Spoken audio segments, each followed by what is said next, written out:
I know you like to say that you can make money in any market, you just have to know what kind of market it is. And last year was very much a bull market with the S&P 500 up 27%.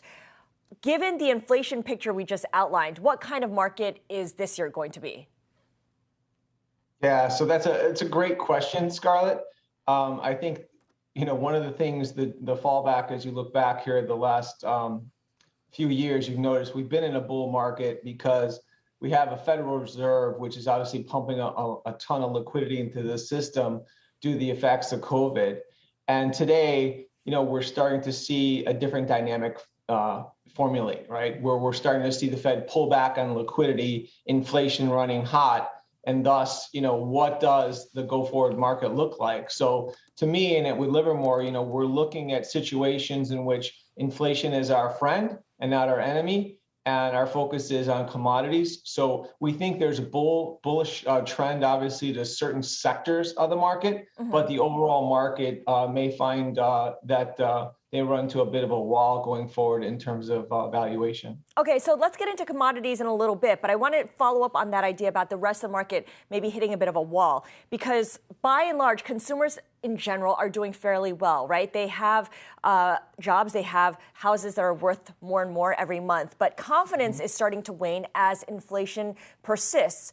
Will we see inflation take down the stock market and the economy this year? Not necessarily in that order, because of course the stock market is a forward discounting mechanism, but is it going to start to have an effect on the market and on the economy in a way that's really negative?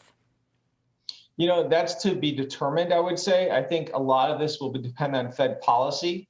So the Fed has been ingrained in these markets for the past several years, if not the past decade, since the great financial crisis. And I think that's one thing that investors have to continue to adjust to, is that as the Fed starts to change and adjust their policy on a go-forward basis, that's going to have meaningful impact to the economy. It's going to have meaningful impact to equities on a go-forward basis and to earnings. So at this point in time, I would say a lot of it will depend on the pace of the tightening and the runoff of their balance sheet. And that ultimately will determine if they're way behind the curve, which I believe they are, or if they can do so in a very slow and methodical method, so that you have more of an equilibrium in terms of earnings and what the market's at in terms of valuation today. Right. And when you say way behind the curve, meaning they're not addressing it quickly enough. So speaking of commodities and that idea that there are ways to move against this rise in inflation, your highest conviction call, what you believe most likely to happen, is that oil prices will keep rising. And here you're looking at Brent oil, which is the benchmark internationally, going to $100 a barrel, something we haven't seen since 2014. What's driving that increase, and how do you capitalize on it? Yeah, so great question, Scarlett. I mean, look, I think, commodities in general are always going to be very bullish when you've seen higher levels of inflation and tightness in supply. And we've seen that now. But I think the bigger picture that people are missing is that there's been this massive underinvestment that's been happening in the space for the past decade, if you can go back even 15 years.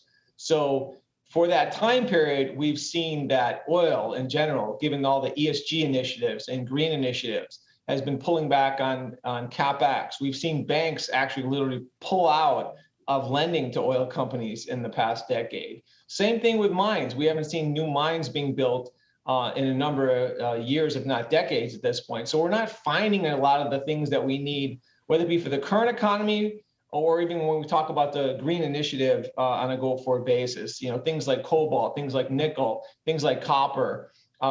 You still have to have mines and be able to mine this to achieve the results you're trying to do with a new economy. And there just hasn't been that type of investment in the past decade. And that's leading to short supplies, high inflation, high prices, and that plays in really well to the crude story. Okay, so crude oil is something we want to watch, and therefore oil-related companies are potential beneficiaries here.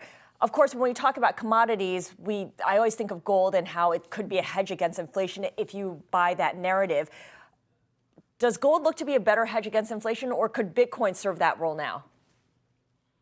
Yeah, so, today, Bitcoin, obviously, if you look at where Bitcoin has been and where it is today, If you've been an investor in Bitcoin, obviously the valuation of mining itself has been astronomical, right? Where you're talking about something that's worth close to $1 trillion. But I think ultimately, when you think about alternative currencies, we're just not big fans of that. And we are more fans of gold because it's been used as a currency and the like, and for devaluation purposes for centuries at this point, right? Mm-hmm. So we've always looked at that as being the path of least resistance when you think about a US dollar, which could ultimately weaken. And you can think about other ways of hedging inflation on a go-forward basis. That's how we're looking at that today.